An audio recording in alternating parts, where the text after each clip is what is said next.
اعوذ باللہ من الشیطان الرجیم، بسم اللہ الرحمن الرحیم۔ ساری تعریفیں خدائے حسین کے لیے، درود و سلام محمد و آل محمد پر۔ ناظرین کرام، ہمارا جو پروگرام کا پہلا حصہ تھا جنت البقیع کے حوالے سے، وہ آپ نے ملاحظہ فرمایا، اسی کی کنٹینیوشن میں یہ ہمارا دوسرا حصہ ہے، اور ہم نے پھر علامہ ارتضیٰ عباس نقوی صاحب کو دعوت دی ہے اسی سلسلے میں۔ تو علامہ صاحب، پہلے تو بہت شکریہ آپ کا کہ آپ نے دوبارہ زحمت کری۔ جو ہم لوگ نے پہلے تذکرہ کرا قبرستان کے حوالے سے، جنت البقیع کے حوالے سے، تو اس میں ذرا ملاحظہ یہ بتائیں، ہمیں یہ فرمائیں کہ اس میں جن لوگوں کی قبریں تھیں ان کے کیا نام ہیں، کن کن اصحاب کی قبریں ہیں، اور وہ کون لوگ ہیں جن کی یہاں پہ قبریں ہیں؟ دیکھیں، اس میں ہمارے یہاں یہ تو چار ہمارے ائمہ، جی، امام حسن مجتبی، امام زین العابدین صلوات اللہ علیہ، حضرت امام محمد باقر، امام جعفر صادق، اور امیر المومنین کی مادر گرامی جناب فاطمہ بنت اسد، اور ان کے ساتھ عباس ابن عبد المطلب۔ پھر جب ہم آگے بڑھتے ہیں تو جناب ام البنین سلام اللہ علیہ، حضرت عباس کی مادر گرامی ہیں، جو قبرستان میں جب داخل ہوتے ہیں تو سیدھے ہاتھ پر پہلی قبر انہی کی آتی ہے۔ ان کے ساتھ پیغمبر اکرم کی پھوپھیاں جو صفیہ اور عاتقہ ہیں، جن کا بہت مقام ہے، وہ ان کے ساتھ دفن ہیں۔ اور پھر باری آتی ہے پیغمبر کے ازواج کی، تو اس میں بیشتر ازواج رسول کی وہاں پر دفن ہیں۔ اس کے علاوہ اصحاب میں جو ہیں وہ جناب عقیل اور عبداللہ ابن جعفر طیار۔ اس کے علاوہ جو شہدائے احد ہیں، اس میں حضرت حمزہ اور اس کے بعد جتنے شہید ہوئے جنگ احد میں، وہ سب متصل ہیں جنت البقیع سے، قریب مقام ہے، تو وہ بھی بقیع میں ہی شمار ہوتے ہیں تقریباً سارے۔ اس کے علاوہ اصحاب کی فہرست بہت طویل ہے پیغمبر اکرم کے۔ سب سے پہلے عثمان ابن مظعون، وہ وہاں دفن ہیں۔ عبداللہ ابن مسعود ہیں۔ اس کے علاوہ سعد ابن ابی وقاص، اور پیغمبر کے خاندان کے لوگ، جس میں رسول کے چچا زاد بھائی ابو سفیان ابن حارث ابن عبد المطلب، اچھا، یہ دوسرا نام ہے، لوگ مغالطہ نہ کھا جائیں، یہ حضرت عبد المطلب کے پوتے ہیں، اور ان کی حضرت عقیل سے بہت اچھی دوستی تھی، اور ان کے بہت سے فضائل کتابوں میں ہیں، امیر المومنین کے ساتھ جنگوں میں شریک رہے ہیں، تو وہ ان کی بھی قبر ہے۔ تو اس طرح سے ان قبروں کی تعداد ہزاروں میں پہنچتی ہے۔ اور پھر ہم آگے جائیں تو پھر علماء آ جاتے ہیں، سنی علماء، شیعہ علماء بڑی تعداد میں جنت البقیع میں دفن ہیں۔ تو امام مالک وہاں دفن ہیں۔ اچھا، اس طرح ایک بہت بڑی فہرست ہے مدفونین کی۔ اچھا، اگر تاریخ میں ہمیں یہ بھی ملتا ہے، ہمارے ناظرین کو بھی اس سے تھوڑا سا اضافہ ہوگا نالج میں، کہ یہ جو خاص طور پہ ہمارے ائمہ جو آپ میں مدفون ہیں، یہ ان کی اپنی جگہیں تھیں، اپنے حجرے تھے ان کے، اسی میں ان کو مدفون کیا گیا، یا یہ ایک جنرل قبرستان تھا؟ اس میں ایک اضافہ کروں کہ جنت البقیع کے اطراف میں بہت سے مکانات تھے مختلف لوگوں کے، اور جب یہاں تدفین کا سلسلہ شروع ہوا تو عموماً تو قبرستان میں لوگ دفن ہوتے تھے، لیکن خصوصیت کے ساتھ یہ ہوتا تھا کہ جن لوگوں کے مکانات بقیع سے متصل تھے اور خالی پڑے ہوئے تھے تو وہ گھروں میں دفن ہوتے تھے۔ وجہ کیا ہوتی تھی اس کی؟ وجہ یہ ہوتی تھی، جب جناب فاطمہ بنت اسد سلام اللہ علیہ اس دنیا سے گئیں، اور رسول اللہ نے خاص اہتمام کیا ان کی تدفین میں، یعنی اتنی تفصیل سے ہمیں جو معاملات ہیں تدفین کے شرعی، وہ صرف جناب فاطمہ بنت اسد کے لیے ملتے ہیں۔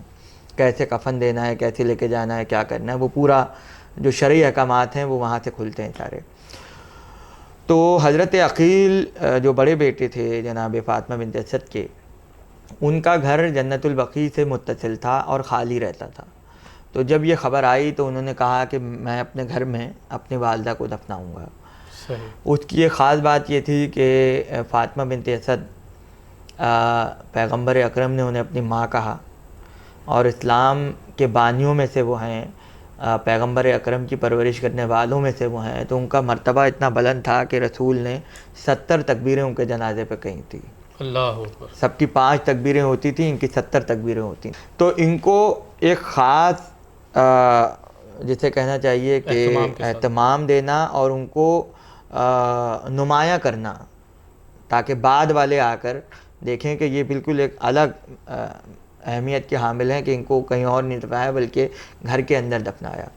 تو گھر کے اندر دفنانا خود بتلا رہا ہے کہ قبر پہ چھت بھی ہو سکتی ہے, صحیح بات. دیوار, یعنی یہ گھر آپ کو لے جائے گا روضے تک.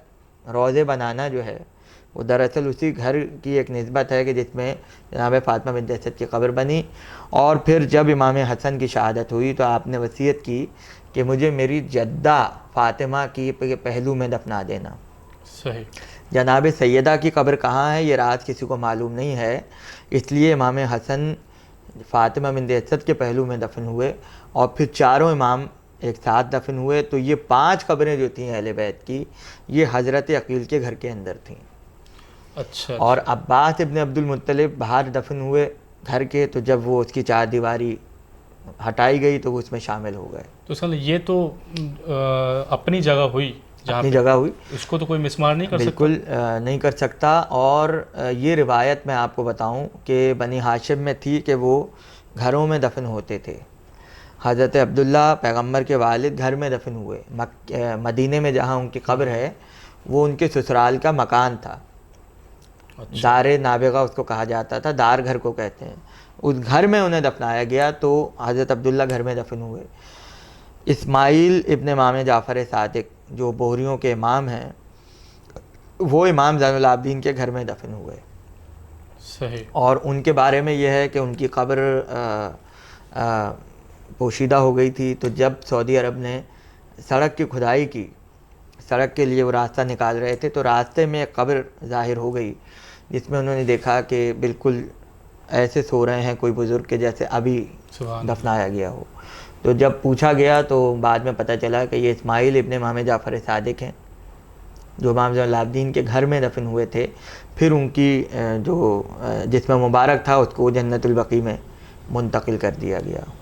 تو گھروں میں بنی ہاشم دفن ہوتے تھے اور یہی ان کا طریقہ تھا. اور یہ پوری اس کا ایک سلسلہ طویل ہے, لیکن خلاصہ یہ ہے کہ ائمہ جہاں دفن ہوئے ہیں وہ حضرت عقیل کی ملکیت تھی اور انہوں نے ان کے لیے وقف کر دی تھی کہ یہاں صرف ہمارے خاندان کے لوگ دفن ہوں گے.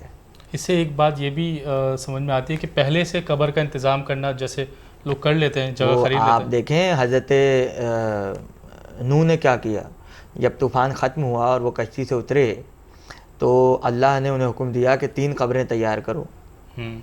پہلی قبر انہیں پوچھا یہ کس کی, کا آدم کو جو کوہ ابو قبیس سے نکال کے حضرت نوح نے اپنی کشتی میں رکھ لیا تھا. اچھا. حضرت آدم کے تابوت کو, تو پہلی قبر حضرت آدم کی بنائی گئی. اچھا, یہ جو بات ابھی آپ نے بتائی یہ بات کہیں ملتی نہیں ہے تاریخ میں, مطلب سنی نہیں گئی. ہاں نہیں, وہ روایات ائمہ میں موجود ہے اور میری کتاب تاریخ جنت تاریخ نجف اشرف میں اس کے حوالے موجود ہیں. حضرت نوح علیہ السلام نے حضرت آدم علیہ السلام کہ جب وہ گزرے مکے کی طرف سے طوفان میں تو مکے کی بہت بڑی پہاڑی ہے کوہ ابو قبیس جہاں شق القمر کا واقعہ پیش آیا ہے, اس کے غار میں حضرت آدم کا تابوت تھا. جب وہاں سے گزرے تو حضرت نوح نے اس تابوت کو نکال کے اپنی کشتی میں رکھا اور جہاں کشتی رکی وہ کوہ جودی ہے. کوہ جودی نجف اشرف کا پہاڑ تھا. اور جب آپ وہاں سے اترے تو پھر پہلی قبر آپ نے کھودی, اس میں حضرت آدم کو دفنایا گیا. اس کے بعد ہاں بحکم خدا, بحکم خدا. اور اس کے بعد حکم ہوا کہ 2 قبریں اور کھودو برابر میں. یہ جب 2 قبریں اور کھودی گئیں تو انہوں نے پوچھا کہ مالک یہ کس کی قبر ہے, تو کہا کہ درمیان کی قبر خالی چھوڑ دو, اس کے بعد والی قبر تمہاری قبر ہے. اچھا. اپنی قبر اپنے ہاتھ سے کھدوانا, اپنی زندگی میں بنوانا, یہ انبیاء کی سیرت ہے. علامہ رشید ترابی علی اللہ مقامہ جو سجادیہ میں دفن ہیں انہوں نے اپنی قبر اپنی زندگی میں بنوا لی تھی. اچھا. اور وہ اس قبر میں جا کر دعائیں پڑھتے تھے, تعقیبات کرتے تھے قبر کے اندر قبر کے اندر بیٹھ کے. یہ بھی ایک موضوع ہے کہ اپنی زندگی میں مومن اپنی قبر تیار کرے اور جا کے اس قبر کو دیکھے اور اس سے عبرت حاصل کرے کہ مجھے یہاں جانا ہے. تو وہ اناج بھی اس میں ڈالتے تھے قبر میں, اناج, تاکہ اگر چونٹیاں یا کوئی ایسا وہ ہے تو ان کے لیے فراہم رہے.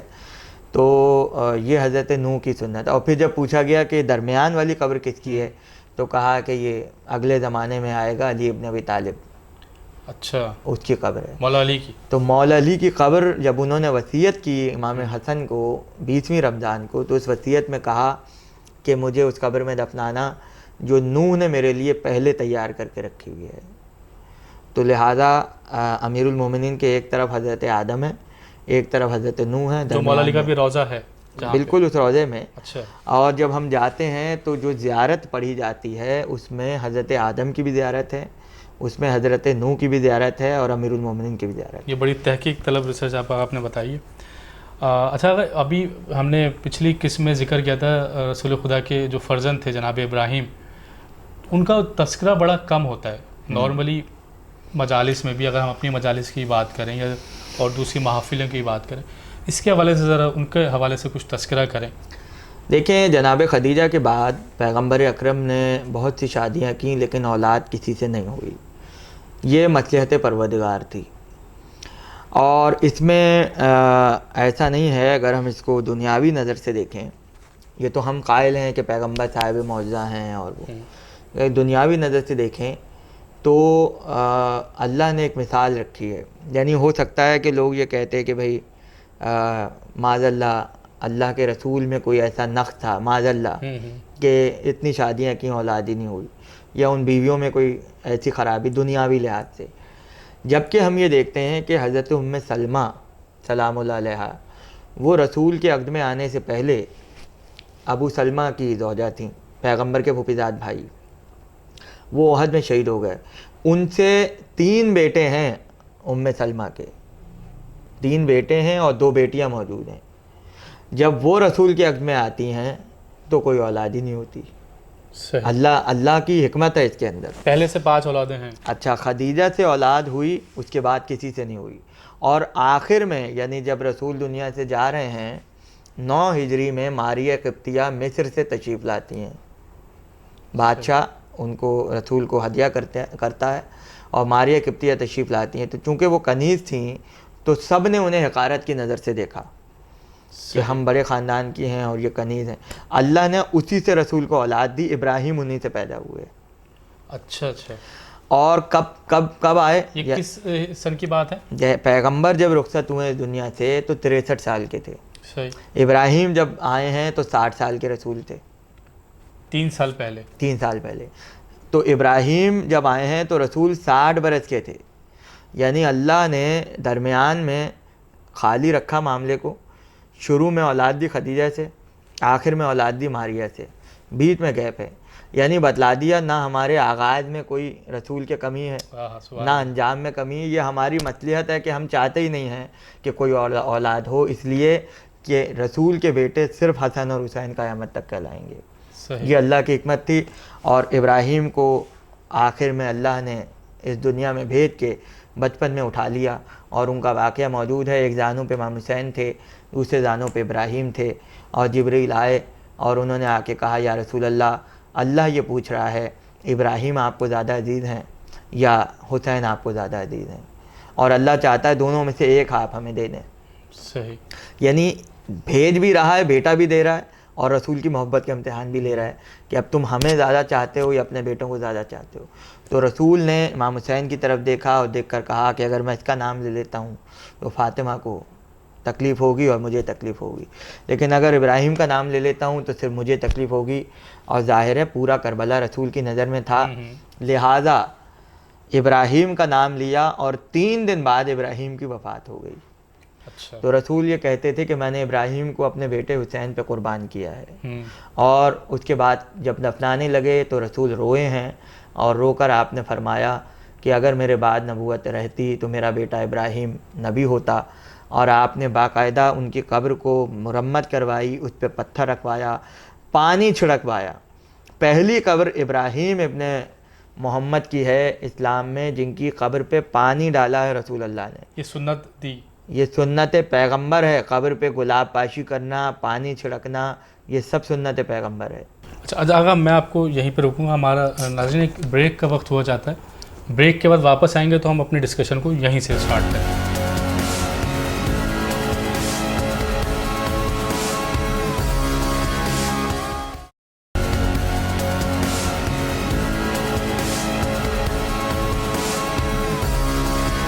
السلام علیکم ناظرین، بریک سے ہم واپس آئے ہیں اور ڈسکشن ہماری جاری ہے. آگا یہاں پہ ایک سوال یہ آتا ہے کہ گنبد کو مطلب قبر کے اوپر گنبد بنانا، اس کو سیمنٹری کرنا یعنی پکا کرنا، جیسے کہ آج کل کے زمانے میں قبریں ہوتی ہیں، تو یہ پہلے سے چلتا ہوا آ رہا ہے سلسلہ؟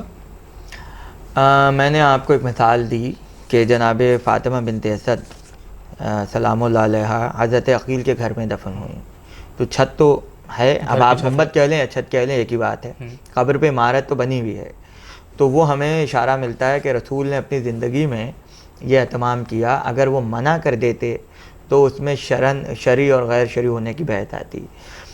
دوسرا ایک اشارہ ملتا ہے قرآن سے، اور وہ اشارہ یہ ہے کہ جب اصحاب کہف کو لوگوں نے دیکھا اور دیکھنے کے بعد وہ حیران ہو گئے کہ 300 سال تک یہ سو رہے ہیں، تو سورہ کہف میں ملتا ہے کہ ان لوگوں نے آپس میں طے کیا کہ ہم اس پر ایک مسجد بنا دیتے ہیں۔ مسجد سے مراد یہاں ہے کوئی بھی سجدہ کرنے کی جگہ یا کوئی بھی عبادت کی جگہ، تو قرآن نے اس کو نقل کیا ہے، یعنی اس سے پتہ چلتا ہے کہ مقدس شخصیات کی قبروں کے اوپر مسجد یا عمارت بنانا ایک اتنا اچھا اقدام ہے کہ قرآن نے اس کی رد نہیں کی ہے بلکہ اسے شامل کیا ہے قرآن کے اندر۔ وہاں نماز بھی پڑھی جا سکتی ہے، وہاں نماز بھی پڑھی جا سکتی ہے، اس لیے جتنے اہم مقابر ہیں، جتنے اہم روضے ہیں، ان کے ساتھ مسجدیں بنائی جاتی ہیں تاکہ وہاں لوگ عبادت کریں، یہ قرآن کے عین مطابق ہے۔ دوسری بات میں آپ سے عرض کروں کہ حضرت ہاجرہ اور حضرت اسماعیل علیہ السلام جو ہیں وہ کہاں دفن ہوئے تھے؟ کعبے کے اندر دفن ہوئے تھے۔ جب کعبے کے اندر کسی کی قبر بن رہی ہے تو اب گنبد بنانا نہ بنانا یہ تو بحث ہی ختم ہو گئی نا، تو چھت تو اس پہ ہے، اس پہ چھت موجود ہے۔ اور پھر یہاں یہ بھی ذہن میں رہے کہ کعبہ، خانہ کعبہ، یہ جو حتیم ہے، حتیم جو ہے یہ کعبے کا حصہ ہے، کعبے کے اندر موجود تھی۔ کعبہ چکور نہیں تھا پہلے، بلکہ یہ 4 کونے اور پھر آگے سے گول تھا۔ حتیم شامل تھی کعبے کے اندر، اس کی دیوار گرائی گئی تو کعبہ چکور شکل میں ہو گیا اور وہ حتیم الگ سے جو ہے وہ اس کی علامت رکھی گئی۔ تو کعبے اور حتیم کے درمیان جو جگہ ہے اس میں حضرت ہاجرہ اور حضرت اسماعیل کی قبر موجود ہے، اور رکن یمانی اور رکن حجر کے درمیان کئی انبیاء کی قبریں بتائی جاتی ہیں۔ تو یہ جو طواف خانہ کعبہ کا ہو رہا ہے اس میں کتنوں کی قبریں شامل ہیں؟ وہ بھی شامل ہے، وہ بھی شامل۔ ان کا بھی تو سوال یہ ہو سکتا ہے کہ یہاں شرک واقع نہیں ہو رہا؟ سوال تو اپنی جگہ ہے۔ تو مقصد کہنے کا یہ ہے کہ حضرت ابراہیم نے اس عمل سے روکا نہیں جناب ہاجرہ کو، یا جناب اسماعیل نے نہیں روکا، بلکہ ان کی قبریں گھر کے اندر خانہ کعبہ کے اندر بنائی گئیں۔ دوسری بات یہ، جب آپ گنبد کا سوال پوچھ رہے ہیں تو کہتے یہ ہیں کہ امام حسن کے فرزند جو ہیں حسن مثنیٰ، ان کی زوجہ ہیں فاطمہ بنت حسین۔ فاطمہ بنت حسین امام حسین کی بیٹی ہیں جو کربلا میں آپ کے ساتھ تھیں، بڑی بیٹی تھیں، اور ان کی شادی واقع کربلا سے پہلے ہو چکی تھی۔ ان کا ایک بیٹا بھی کربلا میں، عبداللہ ابن حسن، جن کا ذکر آتا ہے کہ جو اپنے خیمے سے نکلے اور انہوں نے اپنے ہاتھ آگے کر لیے اور ان کے دونوں ہاتھ کٹ گئے، امام حسین پہ حملہ ہو رہا تھا تو ان کے ہاتھ قلم ہو گئے۔ وہ انہی فاطمہ بنت حسین کے بیٹے ہیں جو بہت بڑی محدثہ تھیں، اور انہوں نے ایک بہت بڑا ذخیرہ حدیث کا روایت کیا ہے ائمہ سے۔ فاطمہ بنت حسین، ابن کثیر میں نے لکھا ہے کہ 1 سال تک اپنے شوہر کی قبر پہ مجاور رہیں۔ اچھا، جنت البقیع میں حسن مثنیٰ کی قبر پہ، حسن مثنیٰ جنت البقیع میں دفن ہوئے۔ 1 سال تک فاطمہ بنت حسین ان کی قبر پہ مجاورہ رہی ہیں، اور سب سے پہلا گنبد انہوں نے اپنے شوہر کی قبر پہ بنوایا ہے۔ یہ زمانہ امام محمد باقر علیہ السلام کا ہے، انہوں نے تو ان کو منع نہیں کیا گنبد بنانے سے، امام کے زمانے میں گنبد بنا ہے، لہٰذا یہ ایک دلیل ملتی ہے۔ دوسری دلیل یہ ہے کہ جناب معصومہ قم کے بارے میں یہ ہے کہ جب ان کی وفات ہوئی تو امام محمد تقی صلوات اللہ علیہ کی بیٹی ہیں زینب، جو ان کے ساتھ دفن ہے زری کے اندر، سب سے پہلا گنبد انہوں نے ان کی قبر پہ بنوایا۔ صحیح، امام کی بیٹی گنبد بنوا رہی ہے، امام نے منع نہیں کیا، امام نے منع نہیں۔ دوسری بات یہ ہے کہ امام کی بیٹی کیا کوئی معاذ اللہ ایسا کام کر سکتی ہے جو اسلام میں منع ہو؟ تو بیٹیاں گنبد بنوا کے بتا رہی ہیں کہ یہ چیز منع نہیں ہے اسلام میں، لیکن اس عمل کو خاص لوگوں سے مخصوص رکھا جائے. اچھا، ہر کسی کا ہر کسی کے گنبد نہ بنائے جائیں تاکہ امت میں اور خاص آئمہ میں اور ان کے خاص لوگوں میں فرق ہو اور آپ اس کو نمایاں. امام حسین کے لیے زیارت کی حدیث موجود ہے کہ تحت قبہ جو دعا کی جاتی ہے گنبد کے نیچے، چھٹے امام نے فرمایا کہ امام کے گنبد کے نیچے جو دعا مانگی جائے گی وہ اللہ اسے کبھی رد نہیں کرتا. گنبد کو علامت بنا دیا گیا. روایت میں آتا ہے. اب اس زمانے میں بعض لوگ کہتے ہیں گنبد تھا ہی نہیں، جبکہ مختار کی عمارت میں گنبد کا ذکر ملتا ہے. وہ امام صادق سے پہلے کی بات ہے. امام حسین کی جب قبر کی تاریخ پر آپ بات کریں تو امام حسین کی قبر پہ پہلا گنبد حضرت مختار نے بنوا دیا تھا. چھٹے امام فرما رہے ہیں جو تحت قبہ دعا کرے اس کی دعا کبھی رد نہیں ہوتی. تو یہاں علماء نے کہا گنبد ہو یا نہ ہو، قبے سے مراد ہر وہ نشانی ہے کہ جو کسی کی قبر کو ظاہر کر دے. تو امام نے قبے کا لفظ رکھ کے نص قائم کر دی ہے کہ قبروں پہ علامات بنانا، عمارتیں بنانا، یہ سب جائز ہے. اسلام میں ممانعت نہیں ہے، بالکل ممانعت نہیں ہے. آغا ہمارا آخری سوال یہاں پہ یہ آتا ہے کہ جب یہ دہشت گردی ہوئی اور اس کو مسمار کیا تو یہ اسی سے اس کا ربط قائم ہوتا ہے. جیسے واقعہ کربلا کے فوراً بعد کعبے پہ بھی حملہ ہوا، جو بھی آپ نے کعبے کی روایت بھی بتائی تھی کہ پہلا کعبہ آگے سے تھوڑا سا گول تھا، پھر یہ چکور ہو. اس کا مطلب کعبہ بعد میں بھی بنا ہے. مدینے میں بھی حملہ کیا گیا، بالکل امام زین العابدین کے زمانے میں تعمیر ہوئی ہے. ہاں، یہ سوچ بالکل وہی سوچ کڑی سے کڑی مل رہی ہے. بالکل آپ دیکھیں نا، میں آپ سے عرض کروں کہ یہ امیر المومنین کی زندگی ہی میں شروع ہو گیا تھا. اس کی ایک مثال ہمیں یہ ملتی ہے کہ میں نے آپ سے عرض کیا تھا کہ حضرت عثمان ابن مظعون کو جب رسول نے دفنایا تو ان کی قبر پہ ایک پتھر رکھ دیا تھا نشانی کے طور پہ، اور لوگ صرف قبر کی زیارت نہیں کرتے تھے، پتھر کی بھی زیارت کرتے تھے کہ رسول نے اپنے ہاتھ سے رکھا ہے. تو مروان نے اس کو ہٹوا دیا پتھر کو، جس پہ مدینے میں رسول کے اصحاب کی بڑی تعداد نے اعتراض کیا کہ تم نے رسول کے نشانی کو مٹایا ہے. تو اب آپ یہ فیصلہ کر لیں کہ قبروں کے نشان مٹانے کا سلسلہ شروع کہاں سے ہوا ہے؟ وہاں سے سٹارٹ ہو رہا ہے، شروع ہوا. اور پھر ہم یہ دیکھتے ہیں کہ ہندا جو حضرت حمزہ کا جس نے لاش کی بے حرمتی کی اور اس نے کلیجہ چبایا، وہ جب حضرت آمنہ کی قبر کے پاس سے گزری اس نے کہا کہ میں اس قبر کو کھودوں گی تاکہ آمنہ کی ہڈیاں نکال کے اپنے زیورات تیار کروں. تو اب آپ یہ تصور کر لیں کہ وہ یہ سمجھ رہی ہے کہ رسول کی ماں معاذ اللہ ہڈیوں میں تبدیل ہو چکی ہیں. یہ فکر کہاں سے آئی ہے؟ اور ان کی قبر کھود کے بے حرمتی کروں گی، یہ فکر کہاں سے آئی ہے؟ تو یہ سلسلہ وہیں سے شروع ہو گیا تھا کہ جو یہ سمجھتے تھے کہ اسلام دین نہیں ہے، حکومت ہے. جو یہی سمجھ رہے تھے کہ محمد حکومت حاصل کرنا چاہتے ہیں، یہ کوئی دین نہیں لے کر آئے. یہ فکر وہیں سے شروع ہوئی ہے کہ دشمنی قبروں سے نکالی جائے. ابو سفیان کا واقعہ کہ تاریخ میں موجود ہے کہ جب وہ حضرت حمزہ کی قبر کے پاس سے گزرا بہت سالوں بعد، یعنی 20-25 ہجری کی بات ہے، تو اس نے حضرت حمزہ کی قبر پہ ٹھوکر ماری اور ٹھوکر مار کے کہا کہ حمزہ تم آج آ کے دیکھو کہ جس حکومت کے لیے تم ہم سے لڑ رہے تھے وہ حکومت آج ہمارے پاس ہے. اچھا، یعنی ذہنیت پتہ چل رہی ہے، وہ دین لا رہے ہیں اور یہ سمجھ رہے ہیں حکومت لینا چاہتے ہیں. تو قبر پہ ٹھوکر کیوں ماری؟ قبر پہ ٹھوکر مارنے کا مطلب یہ کہ قبر کو حقارت کی نظر سے دیکھا انہوں نے اور کہا کہ اس قبر کی کوئی حیثیت نہیں ہے، اور مخاطب کیا حضرت حمزہ کو. یعنی اسے یہ یقین ہے کہ حمزہ کو تکلیف ہوئی ہوگی. سن رہے ہیں وہ. ٹھوکر مارنے کا کیا مطلب ہے؟ تکلیف ہو. اور ان سے بات کرنا قبر سے کہ تم دیکھ لو آج وہ حکومت ہمارے پاس ہے. اس کا مطلب یہ ہے کہ ابو سفیان کے پیروکار یہ بات نہیں مانتے کہ قبر میں سونے والا سن بھی رہا ہے اور سمجھ بھی رہا ہے، لیکن وہ جانتے ہیں کہ حمزہ کو تکلیف بھی ہوگی اور حمزہ میری بات وہ یہ کام کر رہے ہیں. اور یہی فکر چلتی ہوئی جو ہے وہ کربلا تک آئی. اس میں خیمے جلائے گئے، لاشوں کی پامالی کی گئی.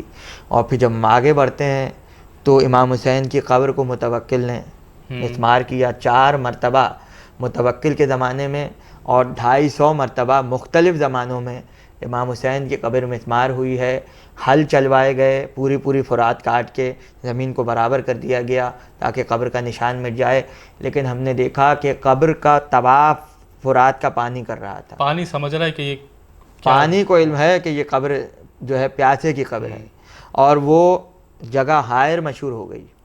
حائر نام اس سے پہلے بھی ملتا ہے، لیکن بہرحال حائر وہ جگہ کہلائی جہاں تک پانی آ کر رک گیا تھا۔ تو قبریں توڑنا، قبروں کو مسمار کرنا دشمنان اسلام کی پرانی روایت ہے، اور قبروں پہ جانا، قبروں کی امام حسین مدینے سے نکلتے وقت کیوں جا رہے ہیں بھائی کی قبر پہ؟ صحیح بات۔ امام حسین ماں کی قبر پہ کیوں جا رہے ہیں؟ امام حسین اپنے نانا کی قبر پہ کیوں جا رہے ہیں؟ اور جب آپ مکے پہنچے اور مکے سے آپ مدینے گئے تو مکے میں آپ جناب خدیجہ کی قبر پہ کیوں جا رہے ہیں؟ پوری مناجات موجود ہے جو امام حسین نے حضرت خدیجہ کی قبر پہ پڑھی، اور اس کا جواب بھی آیا غیب سے، قبر کے اوپر امام حسین مناجات کر رہے ہیں۔ تو یہ سارا عمل، پھر رہائی کے بعد اسیروں کا کربلا آنا، اور جناب زینب کا یہ کہنا کہ میں جب تک بھائی کی قبر پہ نہیں جاؤں گی اس وقت تک میں مدینے نہیں جاؤں گی۔ تو بھائی کی قبر پہ کیوں آئیں جناب زینب؟ عظمت قبر بیان کی جا رہی ہے، اور پھر مدینے آ کے سب سے پہلے نانا کی قبر پہ آئیں، اور اس کے بعد رات کو اپنی ماں کی قبر پہ گئیں۔ تو قبروں پر جانا آل محمد کا، کیا امت ان سے زیادہ دین جانتی ہے کہ وہ بتائے گی کہ قبر پہ جانا چاہیے یا نہیں جانا چاہیے؟ جناب زینب شہزادی ہو کر، بی بی ہو کر سب کی قبروں پہ جا رہی تھیں تاکہ قیامت تک کسی عورت پر بھی اعتراض نہ ہو ہاں یہ بھی بڑا اعتراض ہوتا کہ ہے عورت کا قبرستان جانا۔ کیا جناب سیدہ حمزہ کی قبر پہ نہیں جاتی تھی؟ تمام کتابوں میں لکھا ہے، اور پہلی تسبیح حضرت حمزہ کی قبر سے تیار ہوئی ہے، کیونکہ آپ سید الشہداء اس وقت تھے، خاک شفا کی خاک شفا۔ اس کے بعد امام حسین سید الشہداء ہیں قیامت تک۔ تو یہ رسم آگے بڑھی کہ امام حسین کی قبر سے مٹی لے کے تسبیح تیار کی جائے۔ عورتوں کا قبروں پہ جانا، مردوں کا قبروں پہ جانا، انبیاء کا قبروں پہ جانا، ان سے گفتگو کرنا، اس کو پختہ کرنا، اس کا احترام کرنا، قرآن سے بھی ثابت ہے، حدیث سے بھی ثابت ہے، تاریخ سے بھی ثابت ہے۔ پروگرام کے آخر میں میں آگا آپ کا ایک دفعہ پھر شکریہ ادا کروں گا۔ بہت جامع گفتگو ہوئی ہماری اس میں، اور بہت تحقیق طلب، آپ نے کافی تحقیق کی طرف اشارہ کیا۔ ناظرین کرام، جیسا کہ ہم نے لاسٹ پروگرام میں آپ کو بتایا تھا کہ سوچ جو یہاں پہ ایک ڈیولپ ہوتی ہے کہ آپ جو ظاہری آثار ہیں وہ تو ختم کر سکتے ہیں، لیکن فکری آثار جو ہمارے ذہنوں پہ نقوش ہو جاتے ہیں اس کو کیسے ختم کریں گے؟ اور اسی سوچ کو اگر ہم نے نسل در نسل آگے بڑھانا ہے، اسی حسینی سوچ کو، حسینی فکر کو، تو اس کے لیے ہمیں اپنی فکر کو حسین کی فکر سے ربط دینا پڑے گا۔ جیسے کہ شاعر نے کیا خوب کہا ہے کہ فکر انقلاب ہے حسینی فکر چاہیے، کربلا سے جو اٹھی تھی ایسی فکر چاہیے، بوزریو کمبری کے جیسی فکر چاہیے، فکر حر تھی جس طرح کی ایسی فکر چاہیے، ہاں حسن حسین کی علی کی فکر چاہیے۔ اسی کے ساتھ اپنے ہوسٹ سید مصر مرزا کو اجازت دیجیے، اگلے پروگرام میں پھر آپ کے ساتھ حاضر ہوں گے۔ السلام علیکم۔